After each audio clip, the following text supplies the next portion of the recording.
Hello everyone, स्वागत है आपका आपके अपने चैनल BRV एजुकेशन में। दोस्तों, हम साइंस के पढ़ेंगे हमारे बायोलॉजी के साइंस के क्वेश्चन। ठीक है, तो चलिए अपने क्लास को स्टार्ट कर लेते हैं। और क्लास स्टार्ट करने से पहले आप वीडियो को लाइक कर दीजिएगा, चैनल को सब्सक्राइब कर दीजिएगा और बेल आइकन को ज़रूर से ऑन कर दीजिएगा, ताकि जब भी हम अपना न्यू वीडियो डालें आप तक इसका नोटिफिकेशन पहुंच सके। तो दोस्तों चलिए अपनी क्लास को स्टार्ट करते हैं। क्वेश्चन नंबर 1 है हमारा, निर्जीव और निर्जीव के जो बीच की कड़ी होती है वो कौन सी होती है? प्रोटोजोआ, बैक्टीरिया, वायरस या इनमें से कोई नहीं। इसका राइट आंसर हो जाता है हमारा option number C is the right answer. ठीक है, हमारा सी राइट आंसर हो जाता है।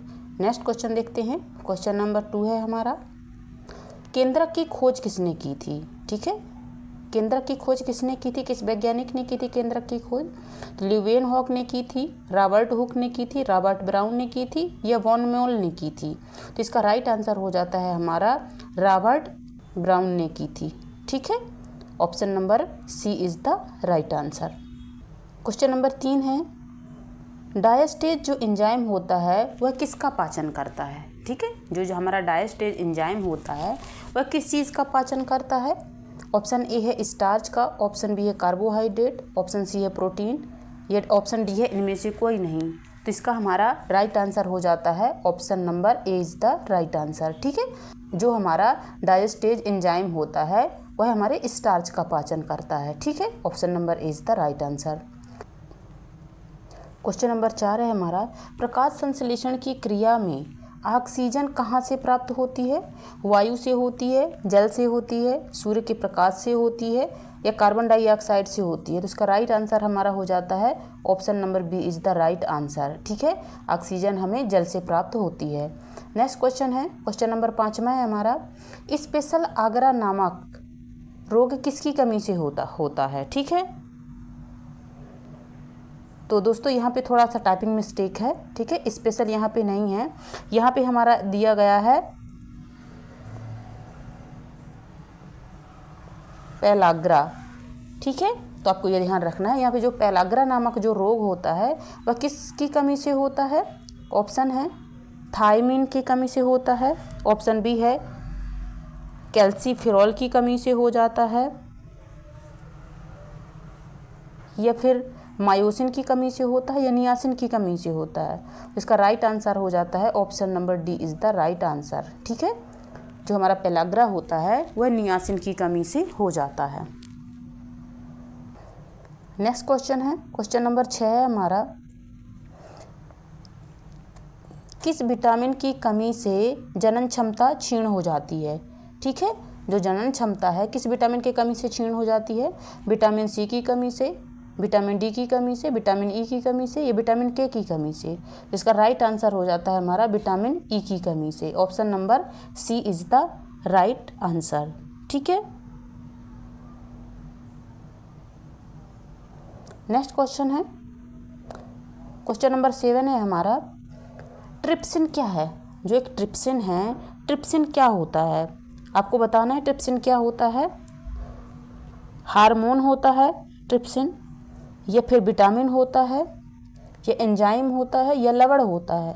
तो इसका राइट आंसर हो जाता है जो हमारा ट्रिप्सिन होता है वह हमारा एंजाइम होता है। ठीक है, option number C is the right answer. Next question देख लेते हैं।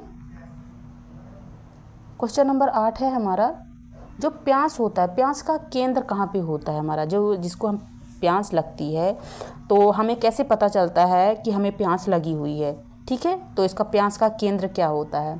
हाइपोथैलेमस होता है, या इलियम होता है, यकृत होता है, या फिर हमारा लार ग्रंथि होती है? इसका राइट आंसर हो जाता है option number A is the right answer. ठीक है, हमारा जो हाइपोथैलेमस होता है वो हमारे भावनाओं का केंद्र होता है कि हमें भूख लग रही है, प्यास लग रही है। ठीक है, ये सारी चीज़ें हाइपोथैलेमस पता करता है। अगर आपने हमारा जो मस्तिष्क वाला हमारा वीडियो है अगर आपने नहीं देखा है तो वहाँ पर जाके देख लीजिए, आपको सब पता चल जाएगा। मैंने बहुत अच्छे से विस्तार से बताया है। ठीक है, हाइपोथैलेमस, थैलेमस, हमारे जो अग्र मध्य पश्च ये तीनों माइंड हैं, मैंने इनके बारे में बहुत विस्तार से समझाया हुआ है। तो मैं इसका लिंक डाल दूंगी आपके डिस्क्रिप्शन बॉक्स में, अगर आप देखना चाहें तो आप बेशक देख सकते हैं। ठीक है, तो चलिए नेक्स्ट क्वेश्चन देख लेते हैं। क्वेश्चन नंबर हमारा 9 है, मरासमस नामक रोग जो होता है शरीर का कौन सा अंग प्रभावित करता है।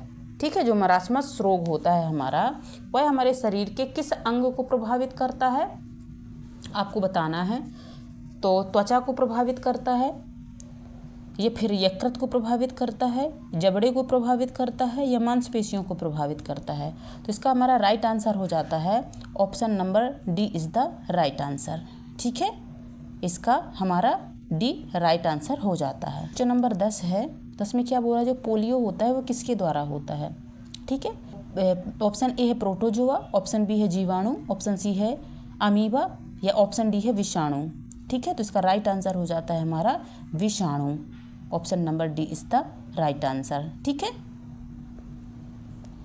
नेक्स्ट क्वेश्चन है, क्वेश्चन नंबर 11 है हमारा, जो क्वाशियार्कर रोग होता है वह किसकी कमी से होता है।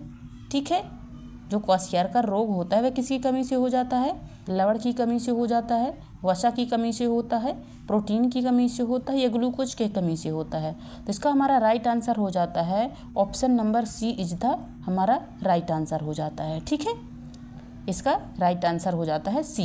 जो हमारा क्वाशियार्कर रोग होता है वह किससे होता है, तो वो हमारे प्रोटीन की कमी से होता है।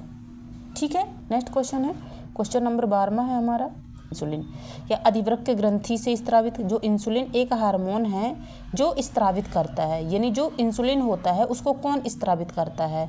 अधिवृक्क ग्रंथि से निकलता है, थायराइड ग्रंथि से निकलता है, लैंगरहैज़ से निकलता है, ये पिट्यूटरी से निकलता है। तो इसका राइट आंसर हमारा हो जाता है सी इज द राइट आंसर। ठीक है, जो हमारा इंसुलिन होता है वह लैंगरहैज़ की जो ग्रंथियां होती हैं उनसे निकलता है। नेक्स्ट क्वेश्चन है, क्वेश्चन नंबर 13 है हमारा, फलों का जो रस होता है, फलों के जो रस को सुरक्षित रखने के लिए किसका प्रयोग किया जाता है। फलों के रस को सुरक्षित रखने के लिए किस चीज़ का उपयोग किया जाता है, तो एसिटिक अम्ल का, फार्मिक अम्ल का, ये सल्फ्यूरिक अम्ल का, ये सोडियम बेंजोएट का। तो इसका राइट आंसर हमारा हो जाता है option number D is the right answer. ठीक है, सोडियम बेंजोएट हमारा राइट आंसर हो जाता है। नेक्स्ट क्वेश्चन है, क्वेश्चन नंबर 14 है हमारा, एंजाइम जो होते हैं, एंजाइम क्या होते हैं। एंजाइम क्या होते हैं, सूक्ष्म जीवाणु होते हैं, प्रोटीन होते हैं, अकार्बनिक यौगिक होते हैं, या फफूंदी होते हैं। तो इसका राइट आंसर हो जाता है option number B is the right answer, protein होते हैं। ठीक है,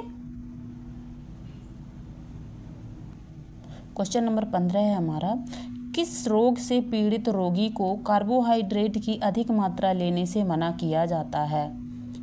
ऑप्शन ए है दमा, ऑप्शन बी है मलेरिया, ऑप्शन सी है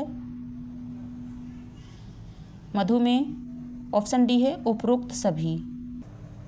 तो इसका राइट आंसर हो जाता है हमारा option number C is the right answer. ठीक है, मधुमेह यानी जिस व्यक्ति को शुगर होती है उसको हम कार्बोहाइड्रेट अधिक लेने से मना किया जाता है। क्वेश्चन नंबर 16 है हमारा, नींद की बीमारी किस प्रोटोजोआ के कारण होता है। ऑप्शन ए है अमीबा, ऑप्शन बी है पैरामीशियम, ऑप्शन सी है ट्राइसोमा, ऑप्शन डी है प्लाज्मोडियम। जो हमारी नींद की बीमारी होती है वह किसके कारण होती है, तो ये हमारी हो जाती है trypanosoma. Option number C is the right answer. Next question है, क्वेश्चन नंबर 17 है हमारा, मनुष्य के शरीर में कुल कितनी हड्डियां पाई जाती हैं। ठीक है, जो मनुष्य का शरीर होता है उसमें कितनी हड्डियां पाई जाती हैं। ऑप्शन ए है 212, ऑप्शन बी है 206, ऑप्शन सी है 306, ऑप्शन डी है 200। तो इसका राइट आंसर हो जाता है हमारा option number B is the right answer.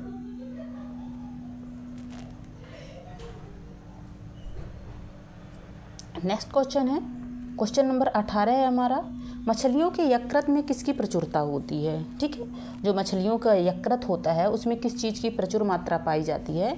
Vitamin A की, विटामिन सी की, विटामिन के की, या विटामिन ई की। तो इसका राइट आंसर हो जाता है हमारा विटामिन ई। ठीक है, option number D is the right answer. Next question है, क्वेश्चन नंबर 19 है, क्रेब्स चक्र कहाँ पर संपन्न होता है, ठीक है। तो राइबोसोम में होता है, या केंद्रक में होता है, या माइटोकॉन्ड्रिया में होता है, या लाइसोसोम में होता है। तो इसका राइट आंसर हो जाता है हमारा option number C is the right answer, ठीक है।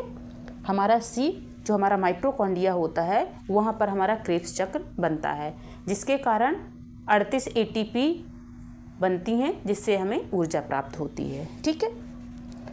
नेक्स्ट क्वेश्चन है, और आज का हमारा ये लास्ट क्वेश्चन है, ठीक है। हमने 20 के बहुत महत्वपूर्ण क्वेश्चन किए हैं, PYQ किए हैं, और कल हम फिर से लेकर आएंगे आपके लिए 50 क्वेश्चन लेकर आएंगे। इसके कुछ ही चैप्टर बचे हुए हैं कि जो हमारे बचे हुए हैं थोड़ी मोड़ी हल्के फुल्के जो, तो मैं बीच बीच में करवाती रहूँगी उनको। और सबसे पहले तो आपको देखना है कि आप जितना ज़्यादा हो सके तो आपको प्रैक्टिस करना है, ठीक है। मैं एक 200 क्वेश्चन की सीरीज़ लेकर आऊँगी, उसमें मैं 50-50 क्वेश्चन या फिर हो सकेगा तो 25-25 क्वेश्चन करवाने का प्रयास करूँगी, ठीक है। 200 इम्पोर्टेंट PYQ लेकर आऊँगी मैं। तो कल से हम वही अपनी सीरीज़ शुरू करेंगे, और आगे भी हो सकेगा तो इस सीरीज़ को जारी रखा जाएगा, क्योंकि हमारा बायोलॉजी वाला पार्ट हो चुका है, और जितना हो सकेगा तो मैं आपको बस प्रैक्टिस करवाने का प्रयास करूँगी, ठीक है। तो हम देख लेते हैं हमारा जो 20वां क्वेश्चन है क्या है। तो निम्नलिखित में से किस विटामिन को टोकोफेरॉल के नाम से जाना जाता है। देख लेते हैं क्वेश्चन नंबर 20 हमारा क्या है। निम्नलिखित में से किस विटामिन को टोकोफेरॉल के नाम से जाना जाता है। ऑप्शन ए है विटामिन सी, ऑप्शन बी है विटामिन B1, ऑप्शन सी है विटामिन E, ऑप्शन डी है विटामिन K। तो दोस्तों इसका राइट आंसर हो जाता है हमारा option number C is the right answer, ठीक है। सी हमारा राइट आंसर है। तो हमने इसके 20 महत्वपूर्ण क्वेश्चन कर लिए हैं दोस्तों। अगर आपको वीडियो पसंद आता है और हेल्पफुल लगता है तो आप प्लीज़ वीडियो को लाइक कर दीजिएगा, चैनल को सब्सक्राइब कर लीजिएगा, ठीक है। तो हम अपनी क्लास को यहीं पर विराम देंगे, और ऐसे ही इंटरेस्टिंग वीडियो देखने के लिए आप हमारे चैनल को सब्सक्राइब ज़रूर से कर लीजिएगा, और इसके part by part practice set आते रहेंगे दोस्तों। आज ये हमारा पहला प्रैक्टिस सेट है, और ऐसे ही हम क्वेश्चन लाते रहेंगे, ठीक है। और अगर आपको पहले डिटेल वाली क्लास देखनी है तो सारी डिटेल वाली क्लासेस पड़ी हुई हैं हमारे चैनल पे, तो आप वहाँ जा कर के पहले डिटेल वाली क्लास देख लीजिए। मैंने चित्र के माध्यम से सभी क्लासों को मैंने चित्र के माध्यम से समझाने का प्रयास किया है, बहुत बेहतरीन समझाया है मैंने। तो आप जा कर के उनको देख लीजिए और फिर यहाँ आकर के प्रैक्टिस कीजिए, ठीक है। अपनी क्लास को हम यहीं पे एंड करते हैं। यहाँ तक बने रहने के लिए आप सभी का बहुत बहुत धन्यवाद, एंड बाय बाय।